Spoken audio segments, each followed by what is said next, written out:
Owen McCarthy is a medical technology entrepreneur from Gorham. You are new to Maine politics. Tell us a little bit about yourself and what got you interested in running for governor. Yeah, so thanks for the question. So my journey actually begins 100 miles north of Bangor in a town called Patten, Maine. I grew up in the shadow of Mount Katahdin, and I had a great path. You know, my dad was a logger. My mom worked in the school as a lunch lady. When I went through the Maine schools, they were fourth in the country. You learn a lot about hard work, watching your dad go to work at 2 a.m., come back at 6 p.m. And you learn a lot about accountability when you're in a town like Patten. And then I went on to be the first in my family to go to college and on the pulp and paper scholarship at the University of Maine. And I actually worked in our heritage paper industry, learned how to solve problems and know a lot about that. And then, as you said, I became an entrepreneur. I built a couple of companies. The most recent one, Med Rhythms, and we help people improve walking, falling, stroke, and Parkinson's disease. And so to your question, like what got me in, you know, I don't think the next generation of Mainers has the same opportunity that I had coming from here. And I don't think if you're like the people I grew up with, we've designed a state that's affordable for working class Mainers. And so that's really what got me to jump in and see, like, let's take the state in a new direction. So you haven't held office before. Yeah. What makes you qualified to be governor? Yeah, people ask me this question all the time, like, oh, and like, you don't have political experience. Is that qualifications? And I say, like, look, this is an executive role. Like, I have an executive experience. I've built teams. I've set a vision. And in this case, I actually released a 72-page, 130 policy plan for the future, which is the direction we want to head. And that's what executives do. You build teams and rally people. And as the governor, that's the role that we have. And also, as I talk to Mainers, they actually don't like the experience they've had from government the last 20 years. And so there's time for a change. And so I think the experience that I have lays out perfectly to be governor. I do want to talk about the plan that you released. Yeah, I love that. Maine Yeah. 2040. Yeah. It's 72 pages. I will confess I haven't read all of it. That's okay. Can you give me the highlights, the elevator pitch on what your plan is? Yeah, so let's start from so Maine 2040 is the year that Oliver and Theodora, my 5 and 3-year-old son, will be in the workforce. Okay. And so designed for them, it's built on 3 pillars: building opportunity, making Maine affordable, and discipline in how we run the government. At the top, we talk about the goal is that we got to create 50,000 foundational jobs in Maine. Those are jobs that sell things across borders. You do that, you bring in new dollars in the state, you can raise incomes. To do that, I mean, there's a bunch of chapters, but the first few chapters are fix the fundamentals and bet on our strengths. When I talk about fix the fundamentals, I talks about taxes. There's a 10% income tax cut and phase it out over 8 years. There's the regulatory cut for every 1 new policy proposed, we're going to cut 2. And then there is an audit of everything to make sure that we're disciplined about spending. And then on the shrinks, while we're doing that, where I think we can grow the economy is, you know, places like maritime innovation. We've been building boats since the British liked our pine trees. That's a big growth area in the state of Maine. This is a place where I think we can create 5 to 10,000 of those foundational jobs. We need to have a focus area there. There's a whole series of steps. Same in forest products, same in life science, building around the activity of the Rue Institute. We can build some real momentum there, market it to the world, grow the economy of Maine all the while. Yeah, going back to the income tax, I know that is something a lot of candidates have been talking about, you know, trying to lower or eliminate taxes. Where does that, how do you make up that revenue? Like if we're eliminating the income tax, are we cutting services or? No, it's a great question. I mean, and this is why I say over 8 years, like you can't do it immediately because you need multiple things to come true for that to happen. We studied New Hampshire for how they got to where they're at, which has no income tax, but they have a higher share of their revenue from corporate tax, even though their corporate tax rate is less than ours. And so that was one piece of information. 2 is now is the time to do it because remote workers, so they can work anywhere. 8 states have no income tax. 12 states will soon have no income tax. So it's an arms race. So how do we get there? One is we got to grow the economy. We create 50,000 foundational jobs as I laid out. It would double the growth rate, and the corporate tax raw dollars would go up, not the rate would go up. That would make up some of the gap. 2 is we're going to be efficient about how we operate the government. And if you flatline growth, like right now, spending has gone up 65% over the last 7 years or more now.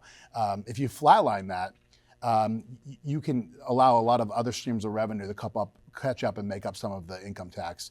And then 3, with the audit of everything, when we find fraud, duplication, and waste, we're going to, instead of reinvesting it, we're going to send it back to the people as part of that income tax cut.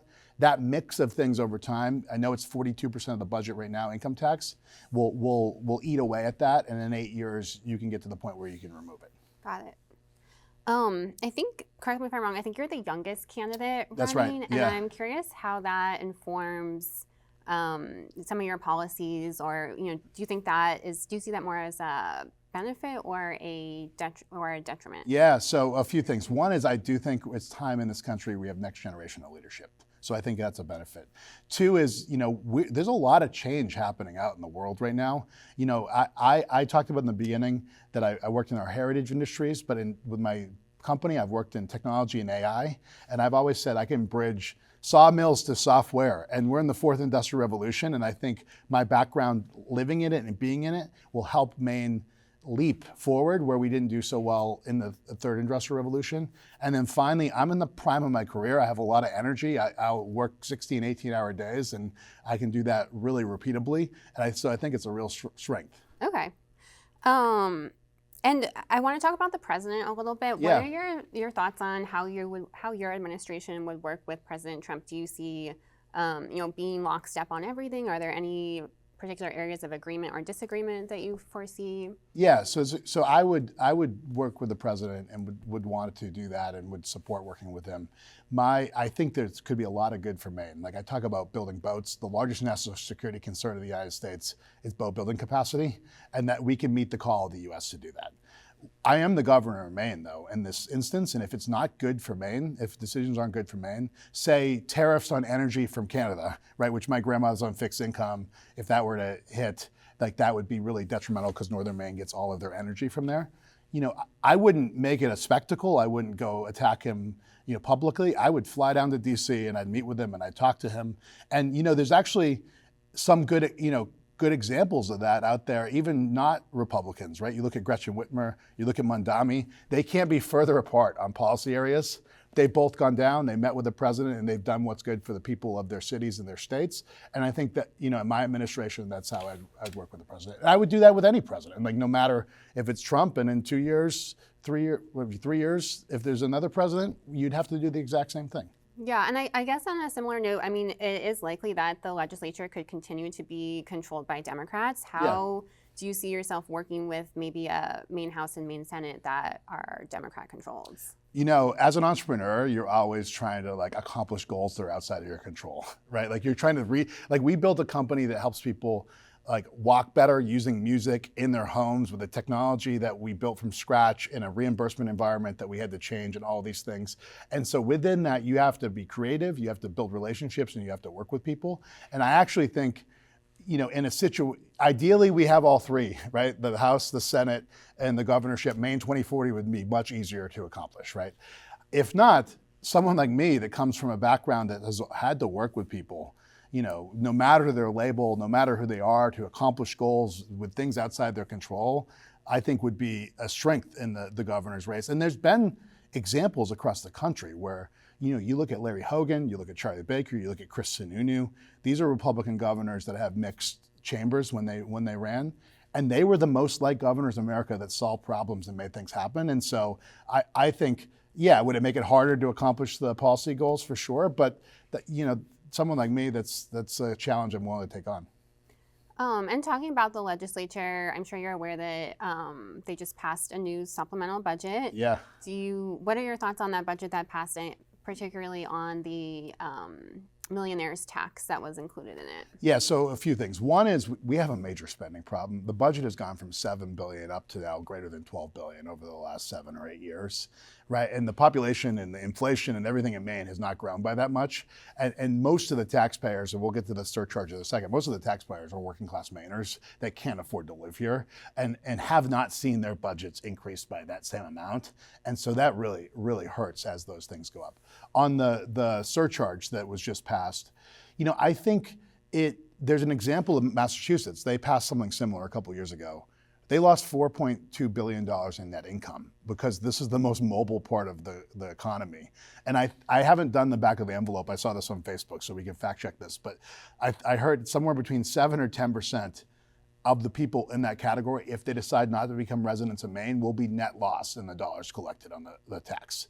And if that's the case, right? Like, what are we trying to solve for here, right? Are we trying to solve for funding more of the government, which I think we should spend less, or are we trying to solve for making a political point? So I think it's the wrong direction. I mean, frankly, my plan says no income tax, so we're going to none, and so this is the wrong direction overall. So got it. So is that something you would obviously would try to maybe get rid of it if you're going to eliminate the income tax? Well, I'm not aimed just at that group. It's just across overall. Across the board. Yeah. So I know you haven't held political office, but you were on the Maine Board of Trustees, which is kind of political adjacent. That's right. What did you learn from that experience? Like, has it informed your approach to higher education in particular? Well, okay. So my experience as a student at the University of Maine on the Pulp and Paper Scholarship was probably the most transformative part of my life. And so I've given back. I chaired the Board of Visitors at UMaine for a bunch of years and actually helped increase funding for the engineering program. I was on the Board of Trustees for a couple of years. And for me, what I learned was I became a deep insider to Maine, right? We have campuses in every region of the state. You see how important they are to the state. You see how important they are to graduating nurses and putting people out there as engineers so we have bridges and making sure that we have the workforce and it can change people's lives. And so I'm a big proponent of higher education. I also watched, and I think this is a good example that's a hidden gem for the rest of Maine, but in the University of Maine Presque Isle, completely reimagined higher education with the Europace program. They changed their business model. They've doubled their enrollments the last 3 or 4 years over time. They have people from 72 countries taking their program, and that what program? It's called the Europace program at the University of Maine Presque Isle. Okay. It's competency-based education. It's 8 weeks. It's a fixed charge. You can take 2 classes at once, but you can swap. If you finish one, you can add another one in. So it's go at your own pace, your pace. If you skip the November, December, because say you're a working parent and you want to be around for the holidays, you don't have time for classes, all classes are offered at the same time. It's in January. That's grown rapidly. And I bring that up as an example because a lot is changing with what's going on with AI.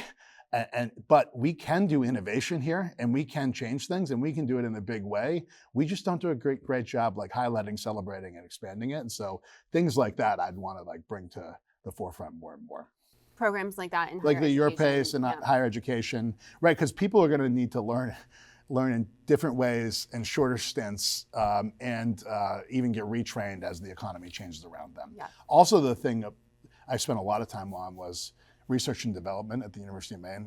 It's an R1 research institution. It's actually in many of the areas where I think we have a competitive advantage, and they're part of that reason, forest products and maritime innovation. And continuing to make sure we have investments there, we'll make sure technologies come out of the lab and make sure companies get started and be good for the economy. Last question. So it's obviously a crowded primary field. I think there's 7 Republican candidates. There's 7, yeah. Down from 8. What makes you different? What makes you stand out from the other Republicans? Well, a few things. One, we talked about entrepreneur, engineer. So I'm a problem solver. I think outside the box. And I think that's what we need to do to change trajectory. 2 is, I was surprised to learn this. I'm the only candidate in the field with any roots north of Augusta, right? But I've also been embedded in the Southern Maine business community. So connecting the parts of both of Maine and really being able to solve for that, I think I'm uniquely positioned to. We've already talked about the fact that I can go from sawmills to software, and I think that's really important. And I think you put that package together, plus the next generation leadership, we can have a bright future, in Maine 2040, but also, a few years into the governorship. So those are some of the differences. All right. Well, anything else that you would want people to know about you? No, I think follow me, owenformaine.com. Read as many of the pages as you want to read. Send along emails, we'll monitor them, or call us, and we'd love to talk to all Mainers. Owen, thanks so much for joining us. Thanks for having me, Rachel.